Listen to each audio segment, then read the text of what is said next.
Racist tourist came to Harmony Bay with a smug smile and hate in her heart. When she told Big Shaq, "Go back to Africa," the town held its breath. But Big Shaq didn't react with rage. He responded with something no one saw coming.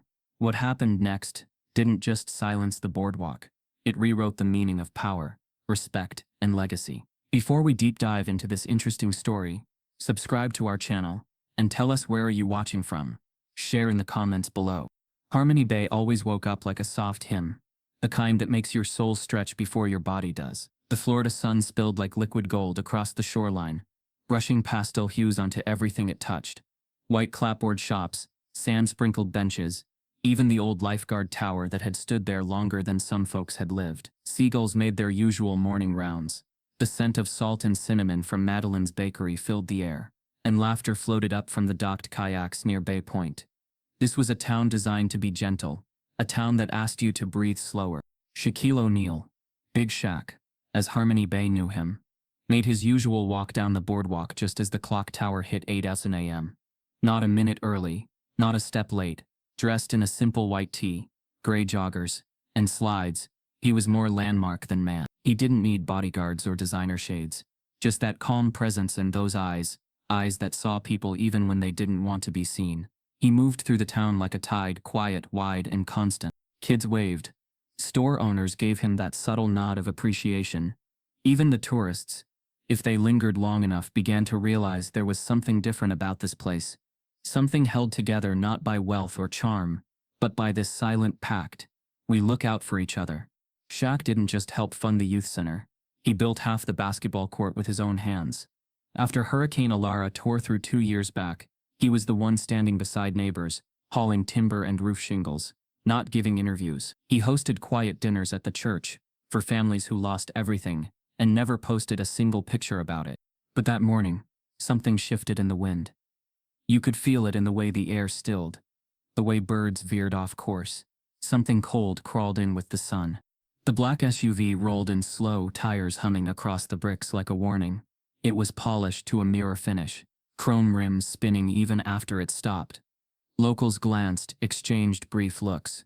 Visitors, they took selfies. That's what tourists did in Harmony Bay. They consumed the quiet like it was part of their vacation package. Out stepped a man with a golf tan and loafers, too clean to have ever touched sand. Beside him, a woman in a cherry red dress, wide sunglasses, and lips that curled even when she smiled. Her presence was loud. She scanned the boardwalk like she was judging the set of a play that hadn't lived up to its promise. She whispered something to the man, loud enough for the onlookers to catch the distaste. Shaq watched from a distance. He'd seen people like them before. Tourists who treated towns like this as nothing more than curated scenery for their expensive phones. But he didn't flinch. He kept walking. Same route, same time, same E. That was his power. He never let the world shake him off rhythm. Near Madeline's, a small boy tripped over a wayward skateboard and fell face first, his ice cream cone launching into the air like a failed rocket. He burst into tears instantly. Not from pain but from the tragedy of losing strawberry swirl with rainbow sprinkles. Shaq knelt down, one giant hand steadying the boy's shoulder. "You all right, little man?" he said gently, the words almost too soft for his frame. The boy nodded through tears. Shaq ruffled his hair, helped him up and handed him a fresh bill. "Go tell Maddie it's on me." As the boy scampered off, still sniffling, but smiling, that's when it happened. That's when everything cracked. The woman in red, arms folded, watching from a few feet away, scoffed loud enough for a small crowd to hear. "Oh, please," she muttered, shaking her head. "Always playing the savior. You people need to go back to Africa and stop pretending this is your country." Silence exploded. It was louder than any scream could have been. Even the seagulls seemed to pause midair. Heads turned. Time bent. Shaq didn't move at first. Not out of shock, but restraint. Measured, deliberate restraint. He stood up slowly. Not towering but grounded. His eyes met hers, unrateable, not in anger but in an ancient kind of exhaustion. The kind of tired that's passed down, not caused. He said nothing. Not a word. He looked at her, then looked around. At the people he'd shared meals with, shelters with, stories with. At the town he'd helped restore when FEMA failed. And he walked. Not away, just forward. The woman blinked, Perhaps confused her words hadn't sparked outrage. Her husband said nothing, just stared, half horrified, half curious. People whispered. One woman from the coffee shop muttered "unbelievable" under her breath. An older man shook his head and turned away, but no one stepped in. Not yet. Zadie Jenkins, a high school senior sitting under the awning with her laptop, had filmed the whole thing, not out of spectacle, but instinct. She had grown up watching Shaq rebuild their gym. After a tornado, saw him deliver groceries to her grandmother without a single press camera in sight. She knew this wasn't just about a rude comment. It was about what it revealed. She uploaded the clip. No fancy edit. No caption but one. This isn't just racism. This is disrespect to the man who rebuilt our town. And like the wind after a storm, it started to move. By lunchtime, the video had 5,000 shares. By evening, it was on local news. By nightfall, it reached platforms beyond Harmony Bay's reach. Strangers commented, debated, defended, denied. But in town, things got quieter, tighter, not with peace but tension. Like a storm crouching behind every smile. Shaq didn't post, didn't tweet. He just returned home, to a modest two-story on the edge of town, where his mother Lucille had been cooking dinner like she always did on Wednesdays. She took one look at his face and knew something had changed. She didn't ask. Just set a plate, poured iced tea and said, "Eat. The world doesn't stop for ignorance, baby. But you don't have to carry all of it alone." And in that still kitchen, under soft lights and the smell of garlic and greens, Shaq exhaled. Because something had broken today. Not just the peace of Harmony Bay, but the illusion that it was ever immune. And deep down, even Shaq knew, the story wasn't ending here. It was only just beginning. The boardwalk, usually filled with the rustle of waves and laughter of children, had taken on a strange stillness after the SUV pulled away. It was like something had been left behind, not a belonging, but a weight. A stain on the sunlight. People were trying to move on. Some returned to sipping coffee, scrolling their phones, pretending they hadn't heard what they did. But pretending doesn't erase echoes, and in Harmony Bay, the echo of Evelyn Kane's words was already stretching past the moment. Shaq, on the other hand, had done what he always did. Kept walking, kept steady. But it wasn't the same walk anymore. His rhythm had shifted. His hands, usually relaxed at his sides, now tightened and loosened, as if gripping and releasing invisible burdens. The ocean didn't feel as blue. The air didn't feel as forgiving. He passed the town mural he'd helped paint with local kids. A vision of unity, with faces of every shade smiling together. And for the first time in years, he didn't stop to admire it. By mid-morning, the video had made it to 3 different Facebook groups. Not the kind with cat memes and brunch photos. These were community groups. The kind that shared garage sales, lost dogs, and neighborhood alerts. But this was different. It had captions. It had outrage. It had a ripple effect. People started texting each other. "Did you see what she said to Shaq? That tourist. She really told him to go back to Africa? Is this real?" In a quiet corner of Harmony Bay's small public library, 34-year-old Brenna Talbot, a freelance writer and part-time school counselor, played the video again and again. Her fingers hovered over the keyboard of her MacBook. She wasn't looking to go viral. She was looking to understand. Shaq had once helped her son with school fees, when her husband walked out, and left her with 2 part-time jobs, and a mountain of unpaid bills. He had done it quietly, without asking for anything in return. So now, she felt like it was her turn to speak, to do something. She typed the first few lines of an op-ed she didn't plan to publish yet. When a woman told Shaquille O'Neal to go back to Africa, she wasn't just speaking to one man, she was speaking to a legacy of silence, and today that silence broke. By noon, the mayor's office had received over 100 calls, some from concerned citizens, others from media outlets looking for comment. The town's official statement was cautious. They condemned racism in all forms, and were investigating the matter. But what did that mean? Evelyn Kane and her husband had already left the boardwalk and checked into Harmony Shores Resort, a luxury hotel just a 10-minute drive from downtown, where ocean views came with wine pairings and staff were trained to deflect tension with artificial smiles.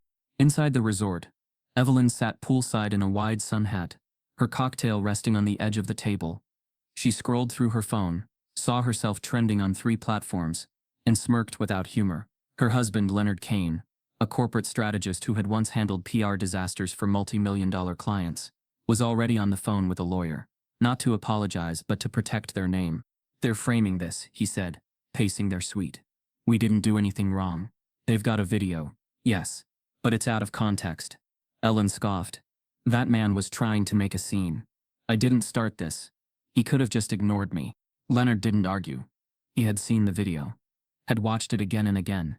He knew better than to speak the truth when the truth would cost millions. Meanwhile, back in town, Shaq had retreated to the community center, the one he'd funded but let locals run.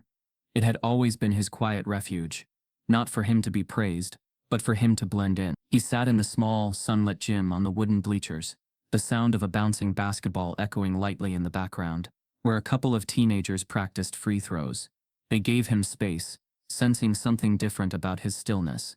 He wasn't watching the game. He was listening, not to the ball, not to the kids, but to the silence inside him, the kind that used to follow him growing up, when he was told to just play and stay quiet, and be grateful.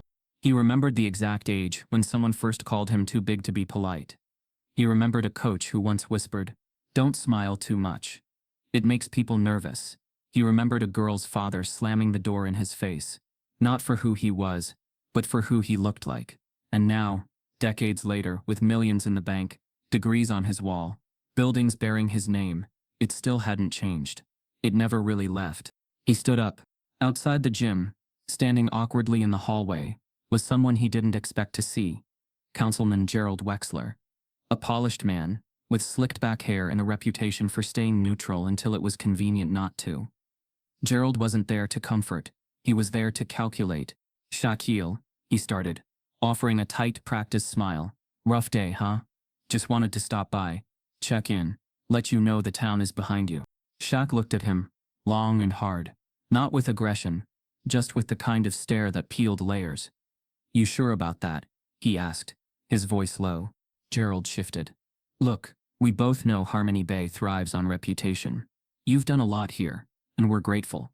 But the press is watching. It might help if you put out a statement. Something calming, to remind everyone who you are." Shaq nodded once. "You want me to say I'm not angry?" Gerald raised his palms. "Not in so many words. Just something to settle the storm." Shaq looked away, toward the gym windows where sunlight split across the hardwood. "Storm's already here. Might as well let it rain." Gerald didn't respond. He gave a polite nod, and left, his polished shoes clicking quickly down the hallway. By evening the hashtags had changed. Stand with Shaq began trending. But so did entitled tourist and red dress racism. National platforms picked it up. One blog published a piece titled "Even Millionaires Aren't Safe from Racism." But some took another route, questioning if Shaq had misinterpreted the comment, if people were overreacting, if cancel culture had gone too far. In the chaos of opinion, a message arrived on Shaq's phone from someone he hadn't heard from in years. Jalen Hart, a former college teammate turned civil rights attorney. The text was, "Heard what happened. When you're ready to speak, I'll be there." Shaq didn't reply. Not yet. That night, as the moon took the sky hostage, Harmony Bay turned quieter than usual. Shops closed early. Neighbors talked in hushed voices. Some defended Shaq at dinner tables. Others stayed silent, afraid of picking sides, and a few, the kind who never liked seeing someone like him become the face of their town, whispered that maybe it was time Harmony Bay returned to simpler days. But the truth was simple. A woman in a red dress had told a man, a builder, a father, a symbol, that he didn't belong, and the town that had once claimed him as family now had to decide what that meant. Because sometimes, the real story doesn't begin when someone speaks out. It begins when silence is no longer an option. There are moments in life that vanish quietly, slipping beneath the surface like skipped stones, forgotten as quickly as they came. But then there are the other kind, the kind that ripple, echo, multiply, the kind that start as a whisper and end as a storm. The moment Evelyn Kane told Big Shaq to go back to Africa didn't dissolve like heat on pavement. It spread, carried by a single tap, a teenage girl's intuition, and the collective heartbeat of a town that had seen a crack form in its own reflection. Zadie Reese had always been quick on instinct. At 17, she wasn't one to chase trends or worry about curated aesthetics. She captured reality raw, like her father taught her when he handed down his old DSLR, the same camera they almost lost in the fire before Shaq stepped in. After that day, Her view of the man wasn't just admiration, it was loyalty. When she saw what happened on the boardwalk, that flash of venom wrapped in Evelyn Kane's entitlement, she didn't film it for shock value. She filmed it because some things needed to be remembered exactly as they happened.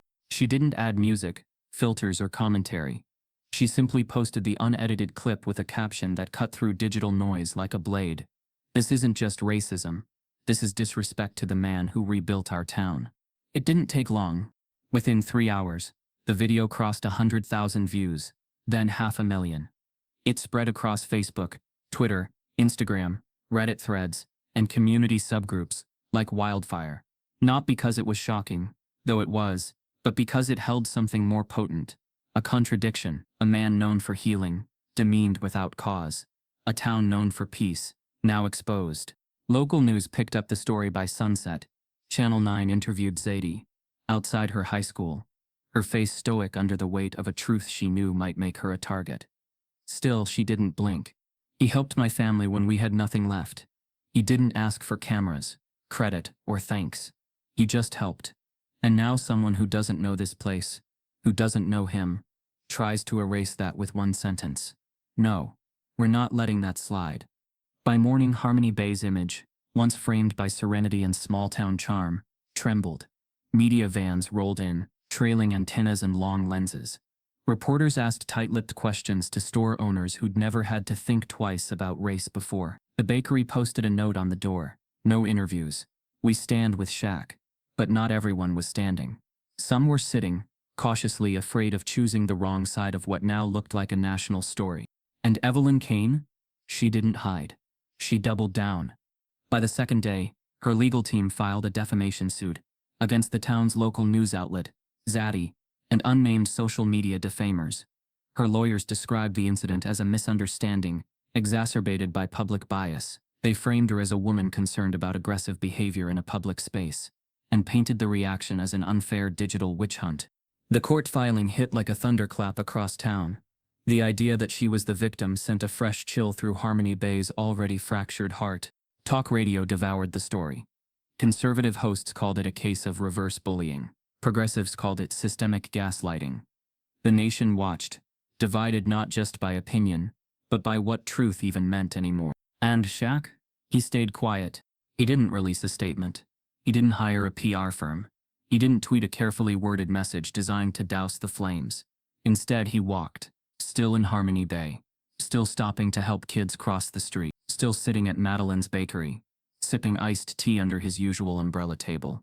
The storm circled around him, but he refused to let it take him with it. Some mistook that silence for guilt, others for fear. But those who really knew him, Lucille, Sadie, Brenna, even old Coach Delaney from the high school, knew better. Shaq wasn't a man of loud words. He was a man of moves that came after deep pauses. He was listening, not hiding, and that scared some people more than an angry press conference ever could. Councilman Gerald Wexler, meanwhile, had started holding private damage control meetings with business owners. Harmony Bay thrived on tourism. If it became a symbol of conflict, that money could vanish fast. Gerald's angle wasn't about justice. It was about optics, about keeping the town's clean image intact, even if it meant scrubbing away some uncomfortable truths. At a local board meeting, when one resident voiced concern that Harmony Bay was being made to look like it had a racism problem, another stood up, 62-year-old Noreen Atkins, a retired nurse who had lived through 3 decades of hushed prejudice. "We don't look like we have a problem," she said slowly, her voice steady. "We've had it. We've just been too comfortable to admit it." There was no applause, just stillness, the kind that follows a truth people don't want to hear. And then came the twist. A well-known civil rights nonprofit published an article titled, "From Hardwood to Hard Truths: The Legacy of Shaquille O'Neal and the Quiet Resistance." It was shared by major athletes, activists, even a few politicians. The piece didn't rage. It narrated. It outlined Shaq's philanthropy, the homes he rebuilt, the college scholarships he funded, the community centers he launched. It reminded readers that no amount of success insulates Black men from the sting of casual racism. The image accompanying the article, a wide-angle shot of Shaq sitting alone on the Harmony Bay court he helped build, a child handing him a flower. The article did more than stir emotion. It shifted momentum. Media coverage softened. Sympathy tilted back toward Shaq. Journalists began to question Evelyn's narrative. Some dove into her past. A few unearthed other incidents. Not quite scandals, but enough to paint a pattern. Entitlement wasn't new for her. This time she just picked the wrong stage. But still, the lawsuit loomed. Shaq's name was now wrapped in legal terminology. Defendant. Alleged aggressor. Character implications. It wasn't just about a comment anymore. It was about legacy. About who controlled the narrative. Shaq met with his legal advisor, a sharp but calm woman named Talia Monroe, who'd worked with him on previous philanthropic contracts. She slid the papers across the table at the community center office, tapping a clause with her pen. "They want a retraction," she said. "From you. From Zadie. From the press. They'll drop the suit if you admit her words were taken out of context." Shaq didn't even look at the paper. "She said what she said," he replied. Talia nodded. "Then we fight it?" Shaq took a deep breath. Not out of hesitation, but reflection. "No, we don't fight it. Not like this." Talia looked up, confused. "We show them," he continued. "Not who she is, but who we are." That was the moment the path shifted. From defense to vision, from reaction to strategy. The ripples were still spreading, but Shaq was no longer trying to contain them. He was about to change their direction. What started as a viral clip had become a dividing line, and as that line deepened, the whispers began. Quiet at first, like static beneath the surface. Some came from fear, others from resentment that had festered silently for years. Not everyone had been happy about how Harmony Bay changed after Shaq came. Sure, the community center was beautiful, the shelters helpful, the scholarships generous, but there were those who remembered the town before he arrived. A time when things felt familiar, not better, just more theirs. His generosity had made them uncomfortable, not because of what he gave, but because of what it reminded them they hadn't. Councilman Gerald Wexler, a man who could smile with his teeth and scheme with his tongue, had always watched Shaq from the periphery, where most saw a gentle giant and civic hero. Gerald saw an obstacle, one too beloved to challenge directly. He had tried over the years to build political capital, but nothing stuck the way Shaq's quiet actions did. No press release could compete with a man who handed out food with his own two hands or sat at a kid's basketball game, just because he cared. But now the tide had shifted. Shaq was vulnerable, not because he had done anything wrong, but because someone had accused him in a world that often needed very little proof to question a black man's goodness. Evelyn Kane's lawsuit gave Gerald a door. He didn't need to kick it open. He just needed to wedge himself in and stir doubt from the inside. He started calling in favors, whispering to sympathetic ears, suggesting that maybe Shaq had always had a bit of a temper, that perhaps some of his donations came with expectations, that there might be more footage no one had seen yet. He didn't lie outright. He didn't have to. All he had to do was suggest there was more to the story, that Shaq wasn't what he seemed. He approached a conservative-leaning journalist who'd written hit pieces on celebrity activists before, slipped him a file that had nothing of substance but was organized enough to look like evidence. Unverified stories. A clipped quote from a years-old interview. A blurry photo from a fundraiser, all wrapped in a narrative of, is Big Shaq really the role model we think he is? Online chatter started to change tone. A few op-eds questioned the town's loyalty. Comment sections filled with strangers dissecting Shaq's life as if they'd been part of it. National hosts debated the hero complex in black athletes. Headlines blurred morality into marketable controversy. And still Shaq said nothing. It wasn't cowardice. It wasn't confusion. It was calculation, the kind born from experience. He knew how quickly truth became irrelevant when people wanted a simpler story. He stayed out of the interviews. He ignored the provocation. He walked the town, quietly, feeling its new tension like static against his skin. Some people turned their heads now. Others stared longer than usual, waiting for something, an apology, a denial, an explosion. And then there were those who stood firmer by him than ever. Brenna Talbot, who now hosted a weekly community dialogue night at the library. Zadie Reese, who had refused to take down her post, despite threats from Evelyn's lawyers. Coach Delaney, who now opened the gym on Sundays just so kids had somewhere safe to talk. The town hadn't turned on Shaq, but it had cracked in two, and in the cracks, Gerald planted seed. At a town council meeting, Gerald carefully introduced the idea of revisiting the use of Harmony Bay's public funds. specifically those allocated to the community center Shaq helped launch. In light of recent attention, he said smoothly, it might be wise to ensure everything is as transparent and accountable as possible. For the sake of integrity. It was coded language. It always was. He didn't have to say what he meant. Just imply. Just enough for others to nod. Shaq sat at the back of the room. Expression unreadable. He didn't stand. Didn't speak. He watched. Because this wasn't the moment to fight. Not yet. That night, he returned home to the modest house on Seaview Lane, where porch lights always stayed warm, and Lucille kept the air scented with herbs and history. She greeted him with a soft nod, as if she'd already seen the meeting in his posture. They sat in the kitchen. No words for the first few minutes, just the quiet clinking of utensils and the hum of the fridge.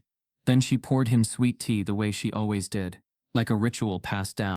You used to get real loud when you were young, she said, stirring sugar into her own cup. You had fire in you, fists balled up, always ready to prove something. Shaq smiled faintly.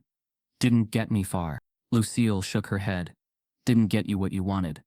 But it got you here. Then you learned to speak in other ways. With work, with time, with care. And now folks are trying to take that voice, just 'cause it ain't shouting. He looked at her, the lines in her face familiar like home. I don't know if silence is enough this time, May. It's not, she said. But neither is noise. You don't need to make a scene, Shaquille. You need to make a move. That landed deeper than advice. It was permission. A reminder. His silence wasn't retreat. It was a drum roll. The next day, Shaq visited the empty amphitheater at the edge of town, the one that held concerts, summer markets, weddings. He stood at center stage and looked out at the rows of seats, imagining every face that might sit there. He pulled out his phone, opened his notes app, and began typing. No publicist, no ghostwriter, just his own words. And slowly, a plan took shape, not for revenge, not to clear his name, but to turn the town's pain into a platform, to shift the energy from rumor to reckoning, not through confrontation, but through conversation. He didn't need to silence Gerald Wexler. He needed to drown out the whispers with something bigger. Something true. He started making calls to teachers, pastors, store owners, librarians, to people who had stories, not headlines. He asked them one question. Would you be willing to share how you see Harmony Bay? Some said yes, some hesitated. But enough responded. A week later, flyers began appearing across town. One night, one truth. Everyone welcome, Harmony Bay Amphitheater. 7 p.m., no cameras, no politics, just stories. Gerald mocked it as a stunt.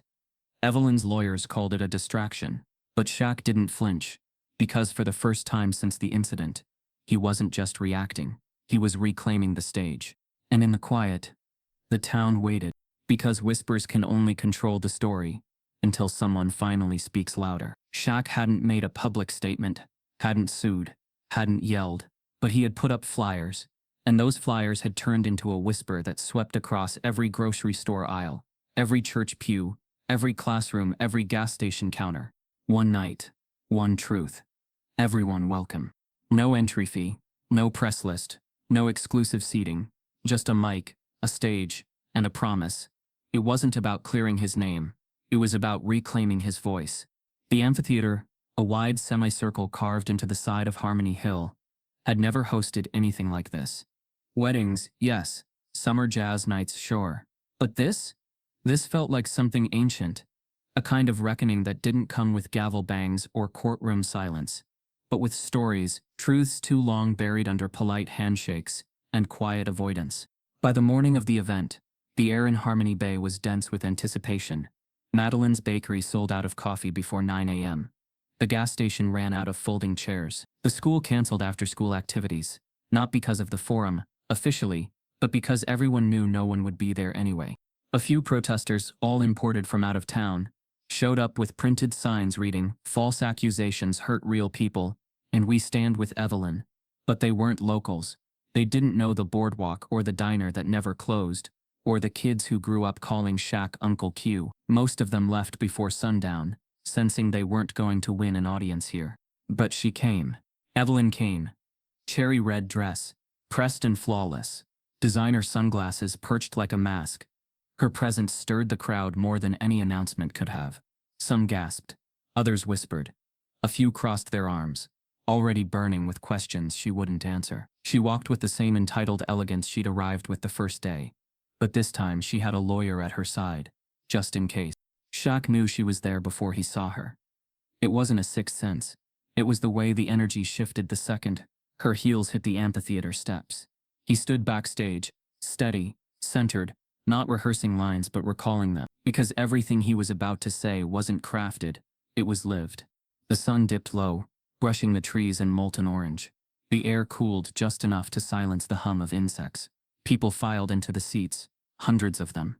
Locals, journalists, strangers. Some sat in folding chairs, others on blankets. Children perched on laps. Old men leaned on canes. Sadie sat near the front, notebook in hand, her camera battery fully charged but unused. She wasn't filming tonight. She was absorbing. Then the lights dimmed. The mic hissed once, and Shaq stepped forward. He didn't clear his throat, didn't scan the crowd for validation. He simply stood there, tall, calm, and human. "Thank you," he said, "for showing up." A beat passed. "I didn't call you here tonight to defend myself. I called you here because something happened in our town. Something that didn't start last week, and won't end with a headline. And if we don't face it, we'll carry it like poison in the water we drink." He let the silence breathe. "I was told to go back to Africa, right here, in the place I helped rebuild, where I've laughed with your kids, prayed at your churches, fixed your roofs. I was told I don't belong, by someone who never lived a minute in this place before." Eyes were locked on him. No one coughed. No one shuffled. "But this story ain't just about me. It's about what happens when racism wears pearls and speaks perfect grammar. It's about what we let slide in the name of comfort. About the lies we tolerate when they're dressed up as opinions." He began to pace slowly, not as a performer, but as someone searching for the right temperature in his words. "I've spent most of my life learning how to be less threatening, lowering my voice, softening my sighs, smiling when I felt like screaming. But tonight, I'm done shrinking for anyone." The audience stirred, not in discomfort, but recognition. "I've made mistakes in my life. I've gotten things wrong. But what I didn't do was insult someone in the middle of their home, and then call myself the victim. What I didn't do was file lawsuits to rewrite what the world saw with their own eyes." Evelyn shifted in her seat, but said nothing. "You want the truth?" he asked, his voice dropping just enough to sting. "The truth is, this town didn't just accept me, it made room for me. Some of you made me feel like I'd finally found where I belonged. Others, you clapped for me as long as I played the part you were comfortable with." He let that hang. "I wasn't brought here to save Harmony Bay. I was brought here to be part of it. To build. To give. And I did that. Without a camera crew. Without conditions. And when I was spit on, verbally, publicly, I didn't retaliate. Because my dignity doesn't depend on matching ignorance with rage." A pause. Then a shift. "But make no mistake, I will respond. Not with lawsuits. Not with sound bites. With something you can't deny." He gestured toward the seats, toward the stage. "With this. With all of you. With stories that live longer than tweets. With a community that speaks louder than the ones trying to divide it." He stepped back from the mic, eyes steady. "Tonight I won't be the only one speaking. We've got voices lined up. Some you know, some you don't. All of them ready to tell the truth. Because this isn't about race alone. It's about respect. About memory. About fixing what's been broken too long." As he stepped aside, the first speaker came up. A quiet woman in her 60s named Maria, who once cleaned houses and raised 3 sons in Harmony Bay while being called the Help. She told her story. Then came Eli, a young white musician who admitted how often he laughed at racist jokes in college before Shaq pulled him aside and made him rethink everything. Then came more, Black, Latino, white, rich, poor, each one sharing stories that had nothing and everything to do with Evelyn Kane. And somewhere in the 4th story, a shift happened. People stopped watching. They started listening. Even Evelyn did. She had walked into the amphitheater ready to hold her ground. But she hadn't expected this. She expected anger. She didn't expect grace. She expected defense. She didn't expect confession. And slowly, for the first time, the weight of what she said, of what she represented, began to settle into her chest. The stories went on for 2 hours. No script. No shouting. Just truth layered over truth, like bricks laid for a new foundation. And when the final speaker sat down, Shaq returned to the mic. "I can't promise this night changes everything," he said. "But if we walk out of here the same as we walked in, we're the problem." He looked out over the crowd one last time. Not for applause. Not for approval. Just to remember. Then he stepped off the stage. As the Florida sky bled into starlight, and Harmony Bay sat quiet, not with silence but with something heavier. Understanding. Shaq stood still, hands resting loosely at his sides. No papers in front of him. No notes. Just years. A lifetime, really, of moments stitched into his memory. He didn't rush. He waited until every rustle stilled, every cough subsided, every eye settled. Then he spoke. Low, even, like a heartbeat. "I was 8 years old when I realized I was different." The words came not as performance, but as confession. Not because of my skin, though I noticed that early too, but because I was big. Big for my age. Big for my grade. Big in a way that made teachers suspicious before they ever learned my name. He let that sit, not seeking pity, just drawing the first line in a long thread. "My mom used to tell me, 'Shaquille, you gotta be gentle. You don't get the benefit of the doubt like other kids do. You scare people, and you ain't even trying.'" Soft murmurs moved through the amphitheater, not in protest but in recognition. I got used to that early. Learned to shrink myself before I ever learned long division. Smiled all the time just to make folks feel safe. Spoke slower, nodded more, walked softer. He paused, then laughed lightly. But try telling a 6'8" teenager to walk softly. I couldn't even fit in my own reflection some days.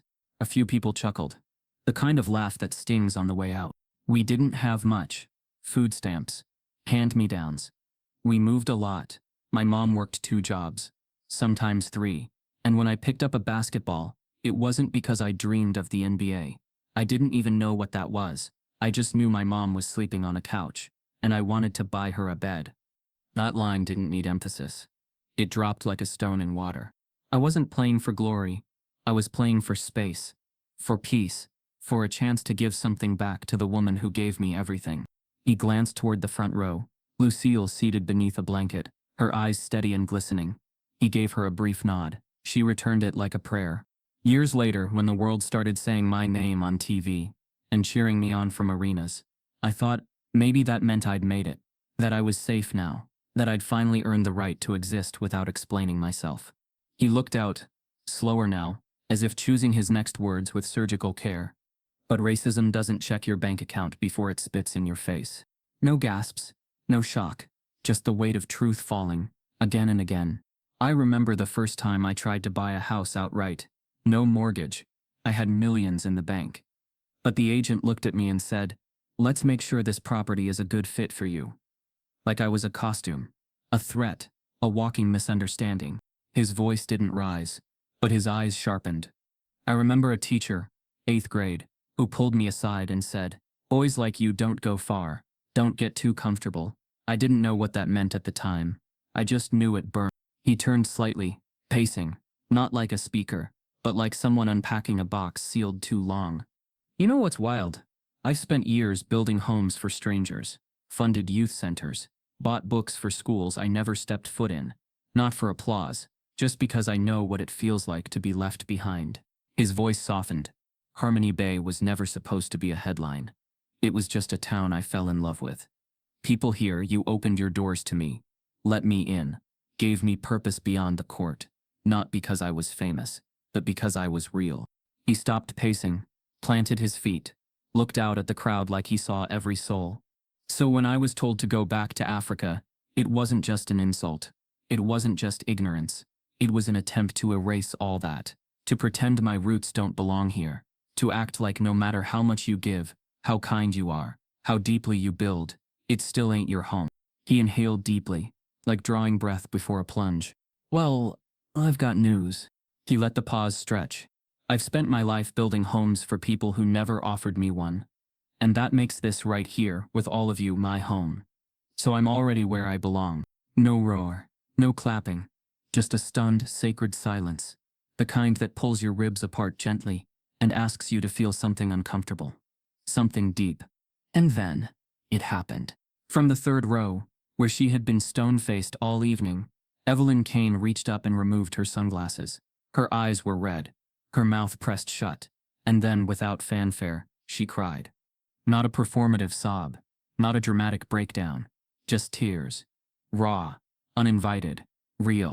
It started with one, then two, then the full flood of a woman who had never been publicly humbled, until now. Some noticed, some didn't, but Shaq did. He saw her, not with triumph, not with satisfaction, but with that same expression he wore for the boy who dropped his ice cream. A quiet ache, a knowing, a kind of peace earned from surviving the burn. He didn't address her directly, didn't point her out. He simply ended with this. Tonight wasn't about changing one mind.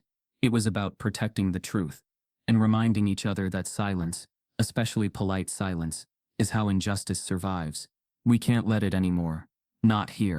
With that, he stepped back from the mic. No closing music, no ceremony. Just the night, just the truth, still echoing. As people began to stand, many of them didn't speak. They didn't know how. They simply nodded to each other, touched hands briefly, held gazes a little longer. And Evelyn, she stayed seated long after the rest had left, staring into the stage, like it held a reflection she'd been afraid to face her whole life. In a town that once called itself peaceful, something more powerful had arrived. Clarity. And in that moment, as giants spoke and tears finally fell, Harmony Bay remembered what it meant to be human. The day after the amphitheater forum, Evelyn Kane was gone. Not just from Harmony Bay, but from the headlines, the hotels, the pending lawsuits. Her name had trended for nearly a week, first as a symbol of privilege gone unchecked, then as the woman who cried during Shaq's speech. But when the spotlight lingered a little too long, she vanished without explanation. Her legal team went silent. The press releases stopped. Journalists speculated she'd flown to Europe, checked into a private rehab, or ducked into a gated estate somewhere upstate. But the truth was quieter, stranger, more human. It started with a phone call. Marcy Delgado, a seasoned investigative reporter for a mid-level outlet in Jacksonville, had been following the Harmony Bay story with moderate interest. But something about Evelyn's breakdown stuck with her. It didn't feel like PR guilt or public shame. It felt ancestral, heavy. So she dug, not into Evelyn's social feeds, but her roots. What she found wasn't new, just buried. Evelyn's full name was Evelyn Marianne Kane Hartfield. Her grandfather was Eldon Hartfield, a name most had forgotten, unless they'd studied the darker corners of Florida history. Eldon wasn't just a local political figure in the 1960s. He was an architect of hatred. He had funded segregationist policies, donated heavily to groups designed to keep neighborhoods pure, and as uncovered through court records, had quietly acquired parcels of land from vulnerable black families through threats, under-the-table deals, and backroom coercion. One such acquisition was the Emerson Street Baptist Church, a once thriving black congregation that had stood for over 50 years before its property was quietly claimed and razed under eminent domain, only to sit vacant for decades. The documents told a story Evelyn had spent her life trying to silence, not because she didn't know, but because she did. Marcy's exposé was published 3 days after the forum. It didn't accuse Evelyn of racism. It didn't sensationalize her lineage. It simply asked, what happens when the weight of inherited harm falls on someone who no longer wants to carry it in silence? The article didn't go viral like Zaddy's video, but it reached the right eyes. Shaq read it sitting on the steps of the community center he helped build. Lucille beside him with her reading glasses, low on her nose. She knew, Lucille said quietly, folding the paper. She's been trying to outrun ghosts that have her last name. Shaq nodded slowly, thoughtful. Maybe now she's ready to stop running. For a week, nothing happened. No word from Evelyn. No statement. No social media comeback. Then, on a quiet Tuesday morning, she returned, not to the amphitheater, or a press conference, but to the Harmony Bay registrar's office. She came alone, dressed in neutral colors, her hair pulled back, a file in her hand that she guarded like something sacred. She didn't speak to reporters, didn't ask for security. She simply filed a deed transfer. The details were dry on paper, but the weight behind them was anything but. The land at the corner of Hollow Creek and Addison Road, nearly 5 acres of open space where the Emerson Street Baptist Church once stood, was now in Shaquille O'Neal's name. No fine print, no conditions, no string. Word spread through town before noon. When Shaq arrived at the registrar's office, the clerk handed him the documents with cautious awe. "She said you'd know what to do with it," he offered. Shaq looked down at the papers, the coordinates, the legalese, the final signature. He exhaled slowly, not as relief, but as confirmation. Something had shifted, not undone, but realigned. He didn't call a press conference. Instead, he walked the land that afternoon. The soil was dry, cracked in places, with stubborn patches of wild grass and old bricks half buried from the original church foundation. He bent down, pressed his palm against the ground, and listened, not with his ears, but with memory. This land had been taken in silence. It would return in sound. 2 days later, Harmony Bay's city council convened for an emergency meeting. Not to debate, but to witness. Shaq stood before them with a single page in his hand. Not a speech, a declaration. "I'm not returning this land to me," he began. "I'm returning it to us, to the people who were pushed out of it, forgotten by it, silenced by what was built over it." The room was still. I'm naming it Kane's turnaround, not as a mockery, but as a truth. A place where something taken through hate can be turned into healing. A few eyebrows rose at the name.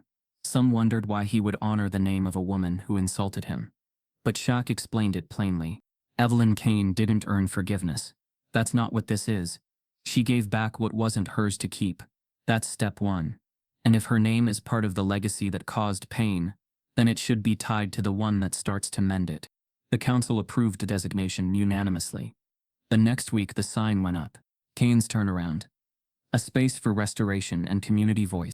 Plans for the space were already underway. A small memorial garden, where the church once stood. A storytelling pavilion. A library kiosk dedicated to Black history. And an open stage for community events. Shaq didn't want his name on the building. He didn't want a statue. He wanted a place where voices long silenced could rise. And then something no one expected happened. Evelyn Kane returned once more, this time to the edge of the property, unannounced. She stood near the marker as volunteers laid the first stones for the garden pathway. She didn't interfere. She didn't pose for photos. But after some time she approached Shaq, who had been helping sort supplies near the shade of an old oak. "I didn't do this for forgiveness," she said. "I know," he replied, not looking up. "I don't expect applause." "You're not getting any," he said with the hint of a smile. She smiled back. The first real one he'd ever seen from her.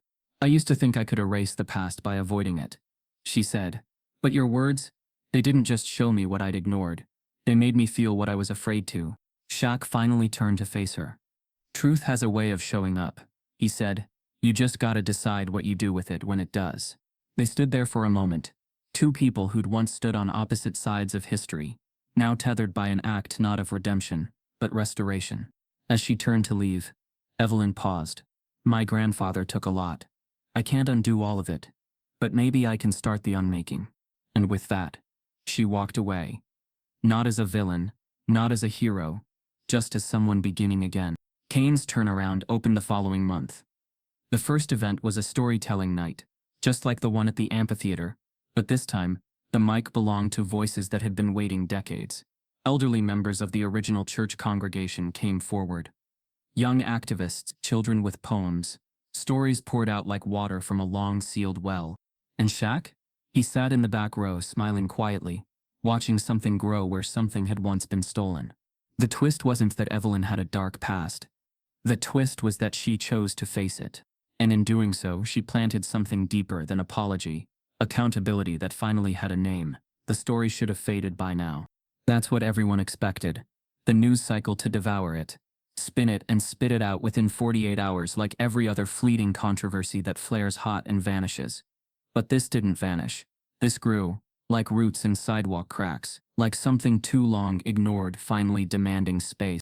What had begun as a grainy, quiet cell phone video from a teenager in a Florida boardwalk town had now become national discourse. Not because it was loud, but because it refused to play by the rules of outrage culture. There was no viral meltdown, no war of statements, no vengeance. Just a man who had been insulted, who never fought back, and somehow transformed a personal wound into public healing. By the time Kane's turnaround opened its gates for the community, word had already spread beyond Harmony Bay. CNN ran a feature titled "Building Backward to Move Forward: The Quiet Revolution of Shaquille O'Neal." MSNBC did a Sunday night segment that opened with the phrase, "When grace becomes activism." Across social media, clips of Shaq's amphitheater speech circulated again, but now edited with soft piano music and montages of community healing efforts around the country. Teachers played it in classrooms. Therapists used it in group sessions. Faith leaders quoted it from pulpits. And kids, they felt it in their bones. A fourth-grade class in Atlanta wrote handwritten letters to Shaq, decorated with drawings of basketballs and hearts, and words like "Thank you for being brave," and "You make me feel proud to be brown." A group of high schoolers in Detroit turned the name Kane's turnaround into a spoken word showcase where they told stories of injustice, redemption, and identity. But the most unexpected ripple happened in Chicago, at a public school on the South Side named after a lesser-known civil rights activist, where students and teachers formed what they called the Kane's Turnaround Club. Every Friday, they met in a circle. No phones, no judgment, just stories. Stories about race, about being misunderstood, about generational trauma, about forgiveness. A teacher there, Ms. Lorraine Banks, reached out through a long-shot email. "Dear Mr. O'Neill, you've sparked something here. Not a movement. A mirror. Our students aren't just reacting. They're reflecting. They want to know if you'd ever consider visiting us. Not for publicity, just for presence." Shaq read that email twice, then printed it out and placed it on his fridge. A reminder that change didn't need applause. It needed reach. And suddenly, everyone wanted in. Talk show producers flooded his manager's inbox. Publishers offered book deals with six-figure advances and pre-orders lined up in boxes. University boards sent honorary degree invitations. Podcast hosts begged for exclusive interviews. But Shaq turned most of them down, politely but firmly. He hadn't built Kane's Turnaround to become a brand. He'd built it because people needed a place where silence couldn't live anymore, where the unspoken could be spoken without fear of retaliation. He didn't need to be famous for that. He just needed it to grow. What no one outside Harmony Bay knew was that Shaq was already building something bigger. A quiet blueprint, scribbled in notebooks and drafted on whiteboards at the community center late at night, when the town slept and Lucille brewed coffee, because she knew her son could. The name came to him one night, after rereading a line in Ms. Banks' letter. Mirror talk. The idea was simple but radical. Create spaces in cities across America where storytelling became a healing tool, not a spectacle. Public spaces funded through donations and local partnerships, designed for conversation, reflection, and community rebuilding. No press, no pundits, just people, real people, talking truth. Each space would follow a template, a circular seating structure, a community liaison trained in narrative therapy, a rotating schedule of story nights open to anyone. No politics, no rehearsed speeches, just stories. The first pilot location, Harmony Bay, of course. The second, Chicago, where the Kane's Turnaround Club was already alive. The third, still to be decided. When Shaq met with his advisory board, a small team including Zadie, Brenna Talbot, Ms. Banks, and two veteran nonprofit leaders, they asked him the inevitable question: who'll be the first speaker? He didn't hesitate. "Evelyn," he said. The room went still. "Are you sure?" Brenna asked, careful. "She's already started something. She just doesn't know how to finish it." Zadie looked skeptical. "You really think she's ready to talk in front of strangers about all that?" Shaq nodded. "Not just ready, meant to." And so the invitation was made, not as a request but as a challenge. Evelyn Kane had returned to her estate in Palm Beach after the land transfer, where for weeks she had dodged the cameras and requests for interviews. But this time, when the envelope arrived, handwritten, with a wax seal and Harmony Bay's community center return address, she didn't dismiss it. She read the letter, then read it again, then packed a small bag and booked a commercial flight for the first time in 15 years. The room in Harmony Bay where she would speak was smaller than the amphitheater, tighter, more intimate.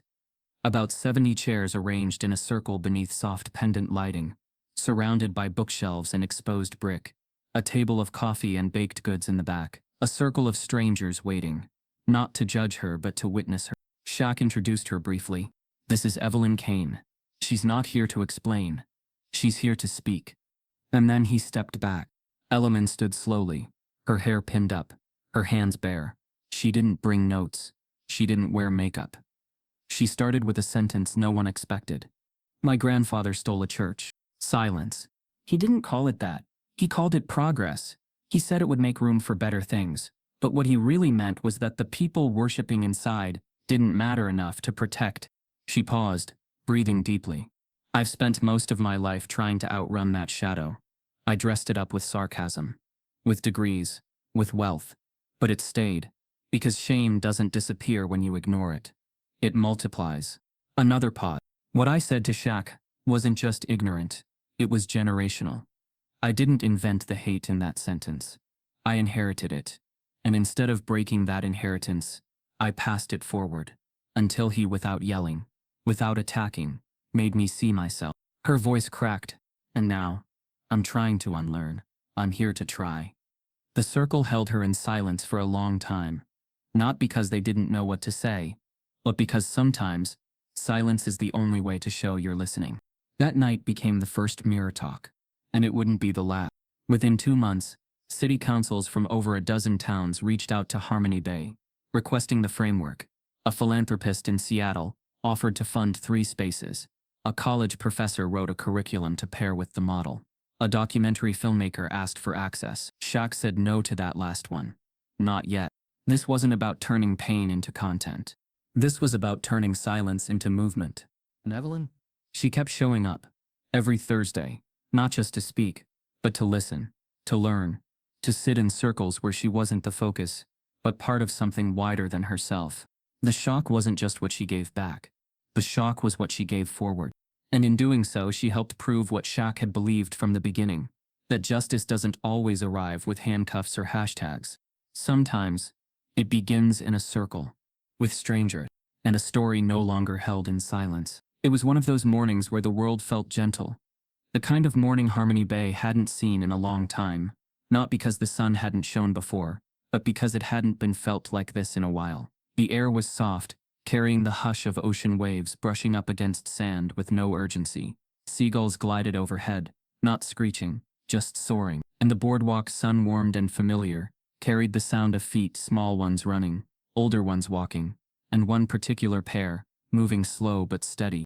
Shaquille O'Neal, now years older but somehow larger in spirit than he'd ever been in body, walked with a calm that didn't ask for attention. His gait had changed, not because age had taken anything, but because time had gifted him something else. A stillness, a knowing. The boardwalk greeted him like an old friend. The benches, the murals, the small nicks in the wooden railing he remembered from his first week in town. It was all still there, but it all meant something different now. He passed Madeline's bakery, where the smell of warm cinnamon rolls still curled out the door like a welcome mat. A boy inside waved, sticky fingers smudging the glass. Shaq nodded back with a smile. He didn't need to go in. Everyone knew he had a standing order waiting. A group of kids raced past him toward the beach, laughing, yelling, barefoot and reckless. Among them, Zadie, now 22, with her camera still slung over her shoulder, but her presence even sharper than before, jogged a few paces behind. She paused as she reached him. "You always gonna walk this slow?" She teased. Shaq chuckled, tipping his chin toward the sea. Ain't about the pace, see. It's about the view. She turned the lens on him. This time, not to capture controversy, but to document peace. The corner of her mouth lifted as she recorded him against the morning light. I think we're finally here, she said softly. Shaq looked around. He knew what she meant. Not that racism had disappeared. Not that wounds had vanished. But the silence that had once blanketed this place, that thick, heavy silence that let pain linger without name, had been broken, replaced by voices, stories, even laughter. They reached the end of the boardwalk, where the benches curved like an open embrace. Lucille sat there, wrapped in a knitted shawl, sipping her tea, and watching the horizon. The woman had aged, sure, but the strength in her spine and the kindness in her eyes hadn't dimmed. She looked up and smiled as they approached. You're late, she said without looking at her watch. I'm consistent, Shaq replied, sitting beside her. Lucille offered him the thermos cap filled with tea, the way she used to when he was little. He took it without a word. Behind them, mounted on a curved brick pedestal, the sun caught a newly polished bronze plaque. Its letters were etched deep. Permanent, Kane's turnaround. A place to begin again. There were flowers around its base. Not the kind left out of duty, but out of gratitude. Fresh every morning, different each time. Today, white tulips and a note tucked beneath that read simply, "For Dad." He would have loved this place.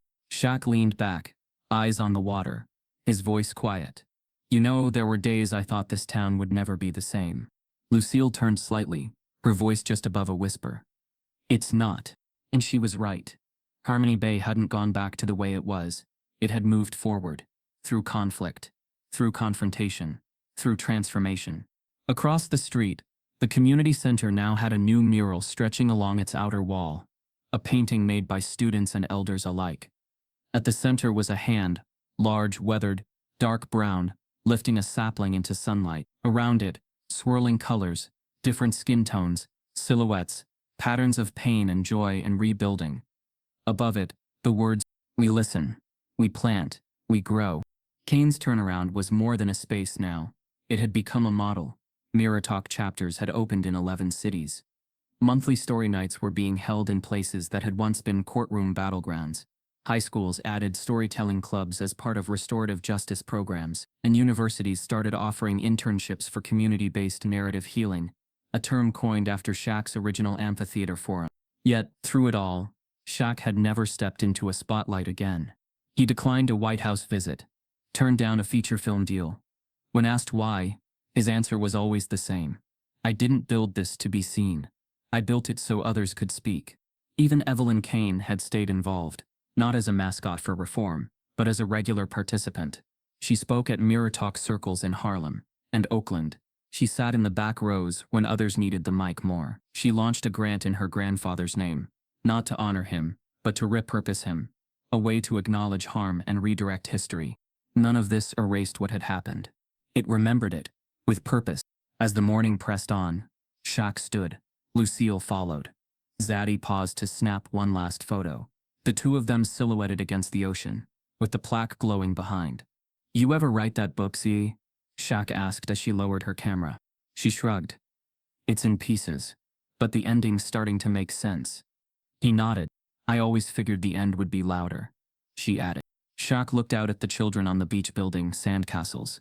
"No, it was never supposed to end with a bang," he said. "It ends with a beginning." Over and over again, they walked together, past the turnoff where Kane's turnaround opened into its garden. It was quiet there, but never still. A woman was reading aloud to a group of kids seated cross-legged under a tree. A man was sweeping the walkway. At the storytelling pavilion, someone had already set up folding chairs for that evening's Mirror Talk circle. As they passed, a young boy, maybe 10, ran up beside Shaq, holding a paper he'd folded neatly. "Mr. Shaq," the boy said, breathless. "Can I read you something?" Shaq knelt down, eyes level. "Go for it." The boy unfolded the paper. His voice trembled at first, but steadied quickly. "When I feel mad, I go to the circle. When I feel sad, I speak to the tree. When I feel small, I remember Shaq is tall, and he listens to kids, like me." Shaq blinked, then grinned. "That's good," he said. "Real good." The boy beamed, then ran off. Zadie turned to Shaq, her voice softer now. "What do you think your younger self would say, if he could see this now?" Shaq didn't answer right away. He looked up at the tree, where wind moved gently through the leaves, making them shimmer like whispers of memory. "I think he'd say, we did okay." Lucille nodded slowly, proud and quiet. As they made their way back toward the boardwalk, the sun climbing higher, Shaq's voice began to narrate, not aloud, but in memory, in legacy, in something that felt like forever. Racism isn't a chapter. It's a storm that visits again and again. But storms don't win. The builders do. The listeners do. The ones who refuse to throw hate back like a stone. The ones who plant something instead. The camera, if there had been one, would have pulled back then, wide, slow, capturing the shoreline. The town, the quiet monument standing not as an apology but as a seed, a beginning. In Harmony Bay, the storm had passed. But the roots? They had only just begun to deepen. If this story moved you, don't just remember it, replicate it. Start a circle. Share a truth. Make space where silence once lived. Because justice isn't loud. It's built, one story at a time. And sometimes, the biggest change begins when we finally choose to listen.